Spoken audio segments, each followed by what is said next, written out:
안녕하세요. 여러분의 삶이 눈부시게 빛나길 바라는 루나펄스입니다. 오늘 소개해드릴 책은 마침내 고유한 나를 만나다 입니다. 지은이는 김석, 펴낸 곳은 21세기 북스입니다. 마침내 고유한 나를 만나다 이 책은 나조차 모르는 나에 대해 탐구하는 책으로 자신에게 질문을 건네고 알아가는 방법을 통해 인간의 고유한 행복을 끌어내는 자아 리셋 심리학 지침서입니다. 자아 리셋 이 말은 인간 주체의 정체성 중 가장 중요한 부분이며 성장하면서 자연스럽게 만들어진 자아를 새롭게 생각하고 탐험해 가는 과정을 말합니다. 자아란 고정된 실체와 구조도 없으며 본인이 믿고 싶은 대로 믿고 생각하는 정보 처리 과정에 가깝다고 설명합니다. 이 책에서는 자아 리셋을 통해 자아에 대한 오해와 그 발생을 이해하고 자아와 연관된 인간의 욕망과 불안을 근원적으로 탐색해보는 책입니다. 이 책은 4부로 구성이 되어 있고요. 1. 내 안에 나를 만나다. 2. 내 안에 욕망을 발견하다. 3. 내 안에 불안을 마주하다. 4. 타자와 관계 맺기입니다. 프로이트, 라캉, 들레즈, 플라톤 같은 철학자들은 자아에 대해 어떻게 정의 내렸으며 자아를 이루는 정체성과 무의식은 어떤 식으로 우리의 행동과 판단에 영향을 미치는지, 나의 내면 속 불안과 욕망을 어떻게 다루고 어떤 삶의 태도를 지향해야 하는지 제시하고 있습니다. 이러한 과정을 통해 고유한 나를 찾고 타자와 올바른 관계를 형성함으로써 나만의 고유한 행복으로 한 발자국 더 나아갈 수 있게 도와주는 책입니다. 그럼 책의 내용 중에서 일부 소개해 드리겠습니다. 오늘도 책과 함께 편안한 시간 되시기 바랍니다.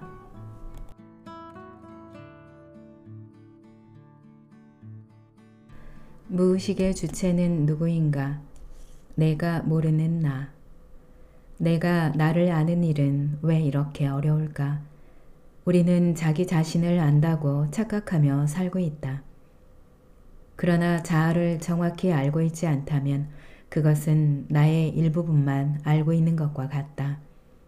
최초의 철학자로 알려진 탈레스는 세상에서 가장 어려운 일이 바로 자기 자신을 아는 것이라고 말했다. 철학의 문제를 자연에서 인간으로 돌린 소크라테스는 너 자신을 알라를 철학의 출발점으로 삼았다. 나는 나일 뿐인데 왜 나를 아는 일이 이렇게 어렵다고 현인들은 이구동성으로 말했을까? 우리는 자기 자신을 잘 안다고 착각하면서 살지만 사실 자아를 정확히 아는 것은 결코 쉽지 않다. 내가 알고 있는 것은 그저 나의 일부분일 뿐 아주 많은 부분은 자신에게 속으면서 산다고 할 수 있다. 왜 그렇게 될 수밖에 없는지를 이해하기 위해 자아의 본질부터 생각해보자.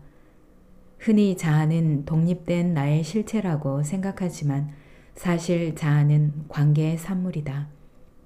내 안에 있는 무의식, 욕구나 욕망, 충동, 그리고 나를 둘러싼 주위의 환경과 타자들, 이 모든 것이 어우러져 자아를 만든다.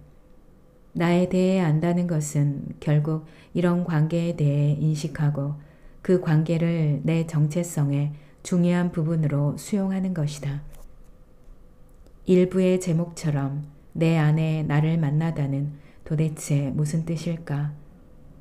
나는 나지 내가 누구라니? 이렇게 생각할 수도 있다. 사실 진짜 나의 모습이 어떤 것인지를 찾는 일이 그렇게 자명하지는 않다. 자아의 많은 부분이 무의식이기 때문이다. 무의식은 내가 모르는 또 다른 나의 모습 혹은 캐릭터일 수 있다. 실존주의는 의식과 정체성을 거의 동일시하면서 주체의 자유를 강조하지만 주체의 많은 부분은 무의식이다. 그러면 진짜 나를 이루는 것은 무엇일까?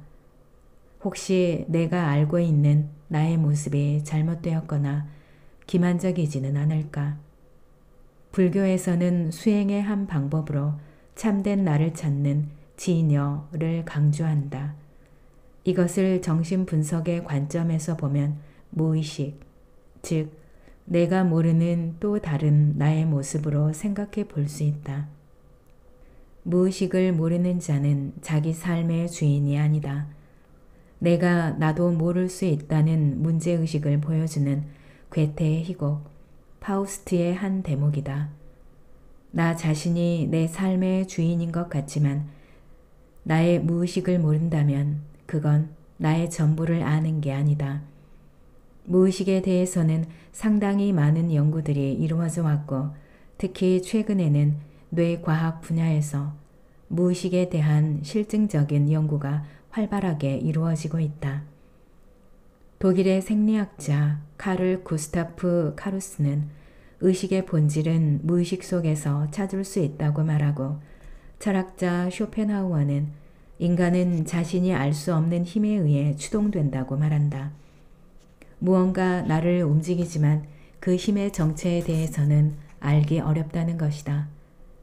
철학자 니콜라이 하르트만은 정신적 삶은 의식에서 벗어나는 부분을 포함한다 라고 말하고 정신분석학자이자 생리학자 프란츠 알렉산더는 신체 질환은 무의식적 갈등과 연관되어 있다고 말한다.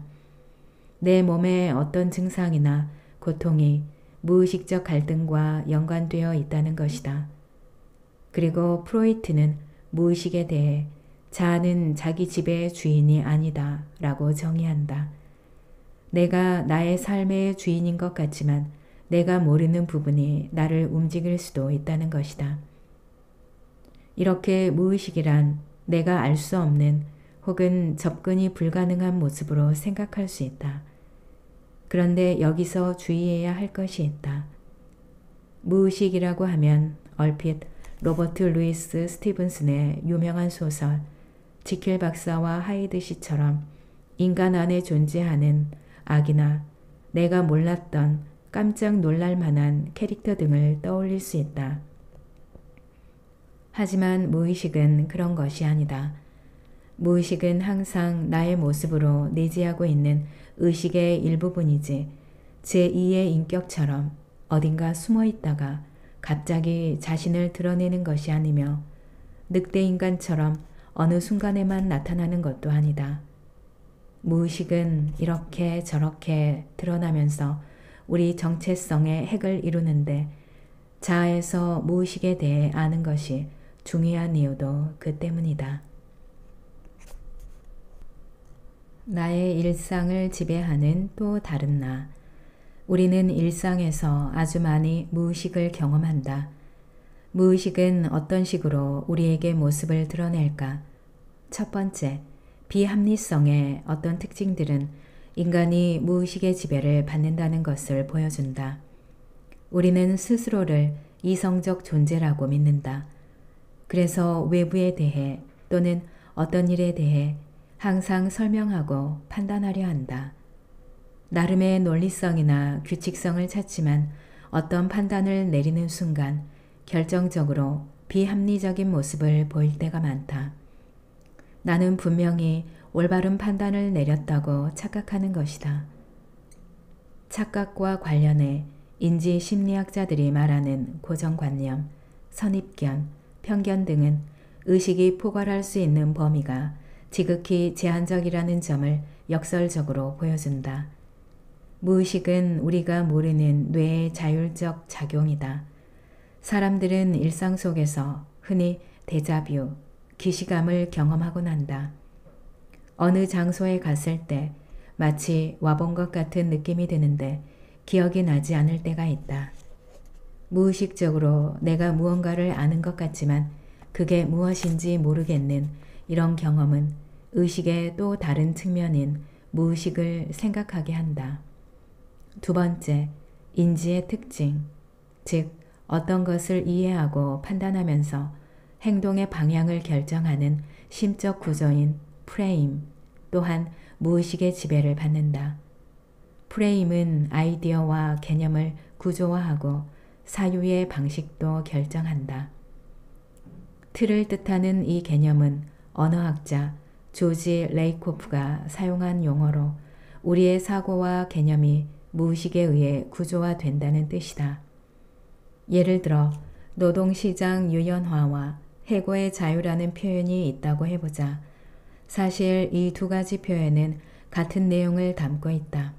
하지만 노동시장 유연화가 더 좋은 표현인 것처럼 받아들여진다.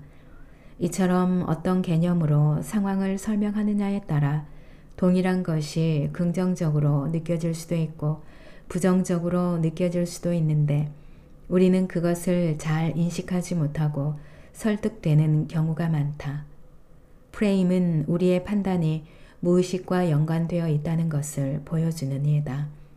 세 번째, 선택 역시 무의식의 강한 지배를 받는다. 선택이야말로 나의 의지 아니냐고 반문할 수 있다. 그런데 뇌과학에 의하면 선택 또한 우리의 뇌가 결정한다. 내 판단에 어떤 의식적인 기호가 들어가기 전에 뇌가 먼저 결정을 하고 내가 그것을 뒤따르며 설명하는 식이다. 어떻게 보면 나는 뇌가 결정한 것을 합리화시켜주는 존재이다. 최근 이런 선택의 무의식적 메커니즘을 활용하는 대표적인 분야가 행동주의 경제학의 뉴로 마케팅이다. 소비자가 어떤 특정 상품을 선호할 때 그 상품을 좋아하는 여러 가지 이유를 찾아낼 수 있지만 사실은 우리도 모르는 숨은 동기가 작용한다는 것이다. 심지어 연인을 선택할 때도 단 0. 몇 초 안에 상대방이 나와 맞는지 안 맞는지를 우리의 뇌가 이미 결정한다. 그런 뒤 저 사람이 성격이 좋아서라거나 또는 나하고 뭔가 잘 통하는 것 같아서라거나 종교가 같아서 라는 식으로 자신의 선택을 합리화한다. 이런 선택의 문제는 인간이 무의식의 지배를 받는 존재라는 것을 보여주는 아주 대표적인 사례이다. 무의식이 존재한다는 것을 보여주는 네 번째 경우는 심리학, 정신의학, 정신분석학 등에 많이 나오는 정신적 장애와 고통이다. 물론 어떤 증상이나 고통은 생리적 이유 때문인 경우도 있다. 예를 들어 기질성 우울증이나 어떤 뇌 손상에 의해 발생하는 환청이나 환각, 망상 같은 것들도 분명히 존재한다. 하지만 우리는 마음의 갈등에서 비롯되는 고통의 원인을 잘 모르는 경우가 많다. 너무 고통스럽기 때문에 정면으로 마주하지 못하고 몸이 아프다거나 강박적 행동을 하는 식으로 불안을 회피하려는 행동들이 나타나기 때문이다. 다섯 번째는 정체성이다. 우리가 살면서 많이 듣는 말들 중에 자아실현, 자존감, 자기개발 등이 있다. 현대인들은 성공하기 위해 자기개발에 열중하고 성공한 사람들을 롤모델 삼으며 그들처럼 이상적이고 긍정적인 자아를 만들려고 한다. 그런데 한번 곰곰이 생각해보자. 과연 내가 생각하는 나의 모습이 순수하게 나로부터 왔을까? 그렇지 않은 경우들이 대부분이다. 가깝게는 나의 부모와 형제, 그리고 친구, 선배, 스승, 이렇게 나를 둘러싸고 있는 사회의 여러 구조들이 나의 모습을 만들어내는 경우가 많다. 그러다 보면 그 모습이 나의 진짜 캐릭터라고 생각하게 된다. 여섯 번째는 내가 알지 못하는 나의 존재를 체험하는 것이다. 내가 나를 완전히 안다고 하면 문제가 되지 않겠지만 내가 모르는 혹은 내가 안다고 착각하는 나의 모습이나 아니면 진짜 숨겨진 나의 또 다른 면이 있을 수도 있다는 것을 우리는 여러 경로를 통해 체험하게 된다. 그 순간 우리는 나한테 이런 모습이 있었나? 혹은 아, 이게 내가 원하던 게 아니었나 보네 라고 느끼게 된다. 오류의 근원, 속이는 자아. 결국 자아는 색안경이며 속이는 당사자다. 우리는 하루 동안에도 많은 거짓말을 하며 살아간다. 심리학자들의 통계에 따르면 인간은 하루에 200번이 넘는 거짓말을 한다. 그렇게나 많이? 하며 깜짝 놀랄 수도 있다. 에이, 설마 나는 거짓말을 안 하는데 라고 생각할 수도 있다. 하지만 그 말조차도 거짓일 수 있다. 그러므로 자아를 의심할 필요가 있다. 사람들이 흔히 하는 거짓말은 지각을 하거나 약속 시간에 늦었을 때다. 차가 밀려서, 전철이 고장나서, 서류를 두고 와서 등등 이런 거짓말의 사례는 부지기수다. 그런데 니체는 인간이 제일 많이 하는 거짓말은 이런 종류의 변명이 아니라 자기 기만이라고 말한다. 다시 말해 내가 나 자신에게 하는 거짓말이다. 모든 게 다 좋아질 거야. 매우 긍정적인 말 같지만 사태를 잘못 판단하게 할 수도 있다. 자기 기만은 외부의 상황을 스스로 자기 자신에게 왜곡시켜 전달하는 것이다. 그런데 왜곡하는 이유가 있다. 사실 자아는 자기를 지키려고 이런 외부 상황을 자기에게 유리하게 해석하는 경향이 있다. 예를 들어 복권을 산 사람에게 왜 샀는지 물어보면 대개는 당첨이 될 것 같아서라고 말한다. 그 근거를 물어보면 명확하게 답하지 못하고 그냥 될 것 같은 느낌이 들어서라고 대답한다. 근거 따위는 아예 존재하지조차 않았던 것이다. 이런 경우도 자기 기만이다. 속이는 자아의 또 다른 모습은 선입견이다. 우리는 흔히 어떤 특정한 사람들을 상대로 선입견을 갖는다. 예를 들어 얼굴이 착하게 생기면 성격도 좋을 거라고 판단한다. 하지만 실제로 그 사람은 성격이 안 좋을 수도 있다. 또 흑인들은 모두 다 운동을 잘할 거라고 판단하지만 모든 흑인들이 다 운동을 잘하는 것은 아니다. 그리고 비만인 사람을 보면 덮어놓고 게으를 거라고 판단한다. 하지만 그 사람의 일상을 직접 들여다보기 전에는 실제 그런지 아닌지 알 수도 없고 누구도 쉽게 판단해서는 안 된다. 그런데도 우리는 너무 많은 선입견과 고정관념을 가지고 있다. 이런 선입견과 고정관념으로부터 성차별, 인종차별, 종교차별 같은 차별이 생겨난다. 한국 사람들은 어떻고 미국 사람들은 어떠하며 중국 사람들은 어떠하다고 쉽게 규정하고 일반화한다. 물론 자신의 경험을 통해 터득한 사실일 수도 있다. 하지만 그것을 진실이라고 믿기 시작하면 판단에 크나큰 오류를 범하게 된다. 편견도 마찬가지다. 편견이라는 것은 말 그대로 치우친 판단이다. 우리가 이런 것들을 정확하게 알면 결국 스스로 자기 자신을 신뢰하는 데 조금 더 신중해질 수 있다.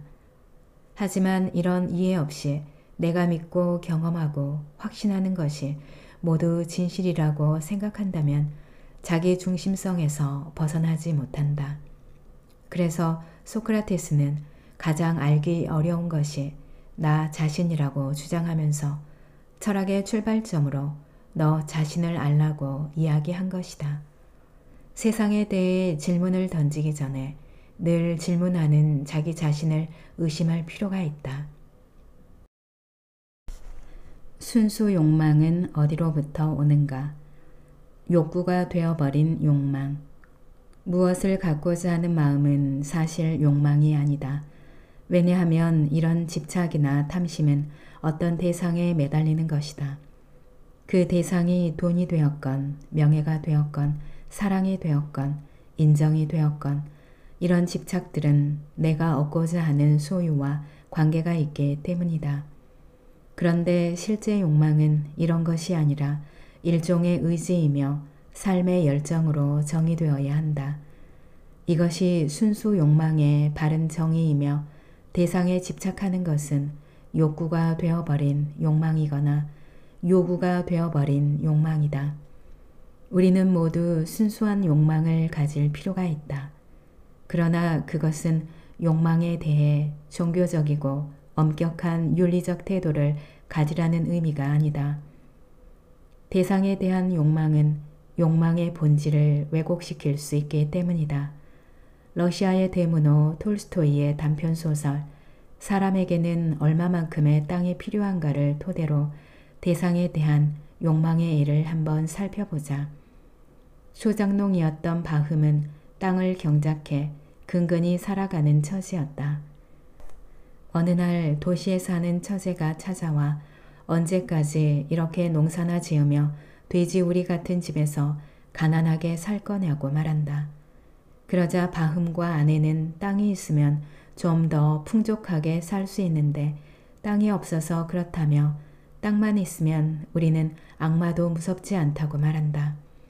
그러자 악마는 그들에게 소량의 땅을 갖게 해준다.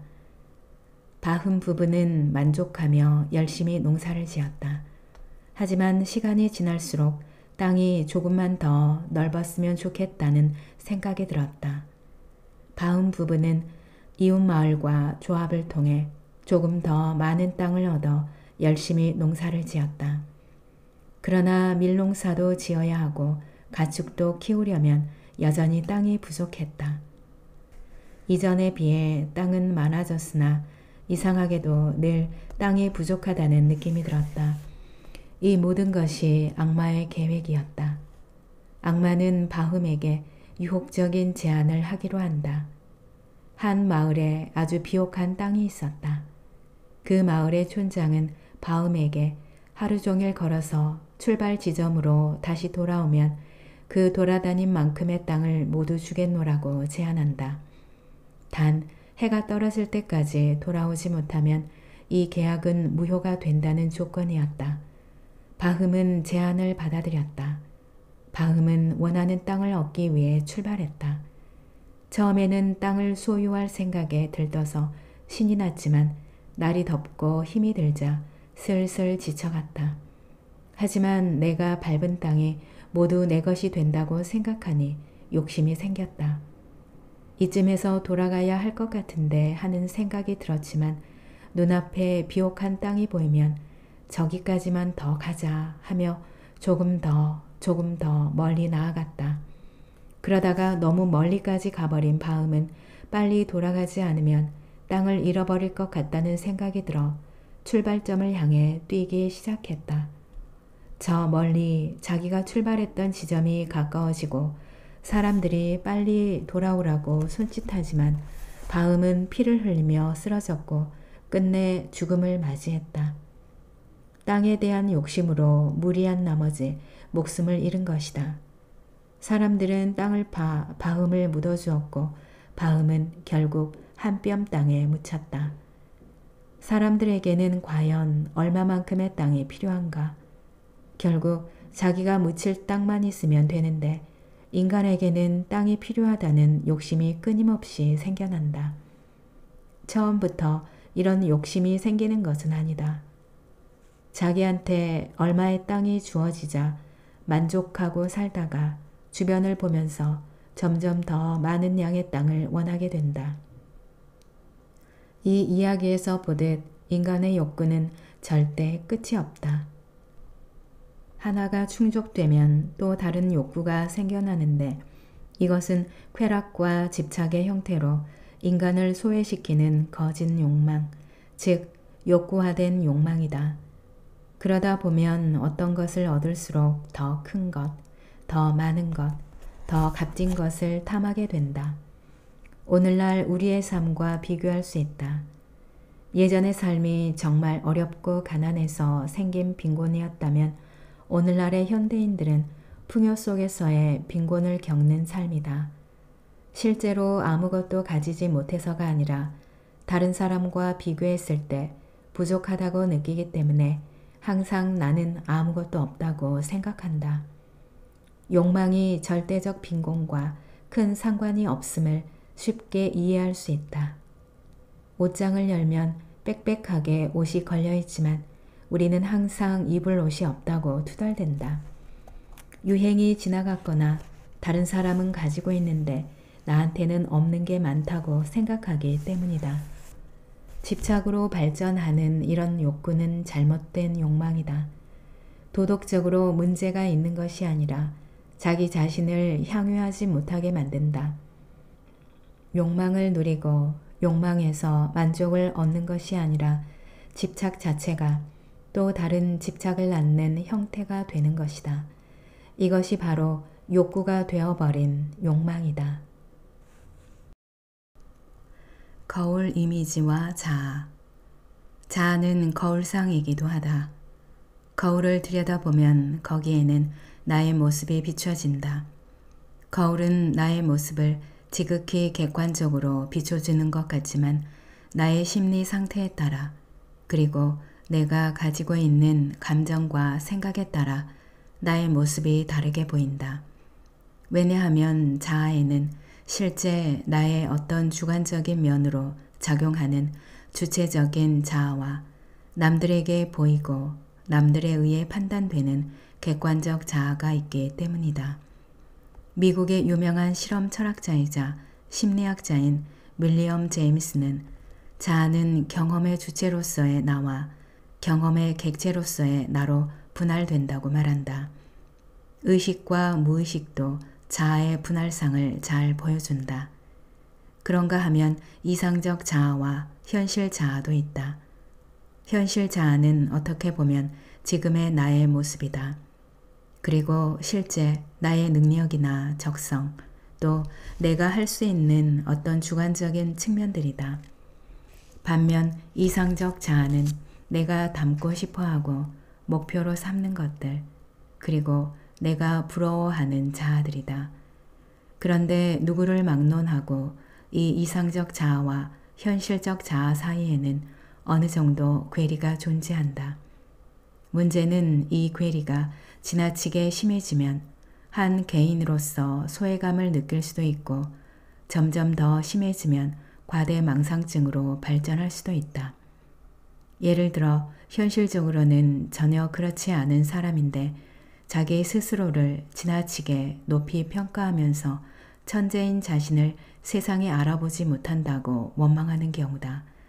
사람들은 보통 자신의 자아상뿐만 아니라 나와 연관된 것들에 대해서는 주관적인 것을 투영하기 마련이다. 고슴도치도 자기 새끼는 예쁘다고 하듯이 내 자식은 무조건 예쁘다고 하는 것도 같은 맥락이다. 이런 사례는 이상적 자아와 현실 자아가 늘 일치하지 않는다는 것을 여실히 보여준다. 건강한 자아상을 가진 사람은 현실 자아와 이상적 자아의 괴리가 그리 크지 않은 사람이다. 반면 불건전한 자아 또는 심리적으로 취약한 자아상을 가진 사람들은 현실 자아와 이상적 자아의 괴리가 매우 크다. 그 괴리가 너무 크다 못해 서로 완전히 다른 이상적 자아와 현실 자아가 부딪히면 결국 심적 갈등이 감당할 수 없는 정도로까지 퍼져나간다. 정신분석학자인 자크 라캉은 자아를 거울의 이미지로 설명한다. 거울은 내가 보고 싶어 하는 것 혹은 나의 기분을 담는다. 객관적인 것 같지만 사실 거울은 결코 객관적이지 않다. 거울을 들여다보면 내 모습이 비치지만 그것은 이미지에 불과하다. 하지만 우리는 이 이미지를 실제 자기라고 믿고 온갖 애착과 정서를 거기에 투영하면서 자아상을 중심으로 내 주변의 것을 배치하고 바라본다. 자아 자체가 원래부터 있던 것이 아니라 심리적 동일시와 주관적 애정과 평가의 산물인데 이를 정체성의 핵심이자 출발점처럼 믿는 것이다.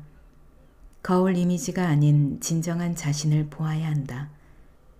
자아는 처음부터 자명하게 있는 그런 의식이 아니라 거울이 만드는 상이다. 거울이 보여주는 것은 한갓 이미지에 불과하며 실제 내 모습을 그대로 보여주지 않는다. 이미지는 얼마든지 상상과 변형이 가능하고 심리적인 측면을 반영하지만 실제 나는 그런 이미지에 의해 만들어지지 않는다. 건강한 자아는 어떤 자아인가? 단순해 보이지만 상당히 어려운 질문이다. 건강한 자아라는 말 자체에 어폐가 있다. 자아라는 것은 실체가 아니라 실은 텅 빈 이미지일 뿐이기 때문이다. 위에서 거울상이 자아라고 했는데 건강한 자아라는 말에는 일정 부분 이상화된 자아상을 전제로 한다. 이상화된 자아상에는 타인의 평가가 반영되기 마련이다. 그렇기 때문에 사실은 타인의 시선이 어떠하든 나에게 맞는 것이 가장 좋은 자아이다. 그런데 거울상이 우리에게 돌려주는 것은 타인의 평가나 타인의 시선, 타인의 욕망이 반영된 이마고이다. 나는 이런 사람이어야 한다 라고 생각하며 사는 것은 나의 삶이 아니라 타인을 위한 삶이다. 철학자 장폴 사르트르는 타인은 지옥이다 라고 말했다. 늘 타인의 시선을 의식하는 삶은 괴로울 수밖에 없다. 우리 사회가 힘든 것은 물질적인 부족함 때문이 아니다.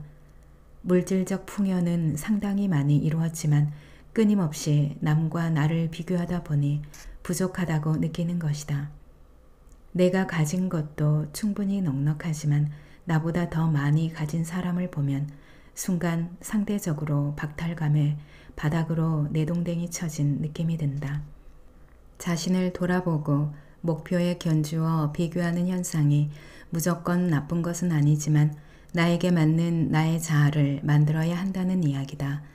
그런데도 우리는 자꾸만 이상화된 자아를 그리는 경향이 있다. 건강한 자아는 이런 것이라고 정의할 수 있는 실체가 아니라 소크라테스의 탐구처럼 나 자신을 알고자 문제 제기를 하는 태도 그 자체이다. 이상화된 자아는 어쩌면 소외된 자아일 가능성이 크다. 내가 나를 잘 알고 있는가? 나의 욕망은 진짜 나의 욕망인가? 이렇게 질문을 던지는 것이 건강한 자아를 만드는 출발점이다. 오늘 영상은 여기까지입니다. 여러분의 구독과 좋아요, 알림 설정은 저에게 큰 힘이 되는 거 아시죠? 오늘도 끝까지 들어주셔서 감사합니다.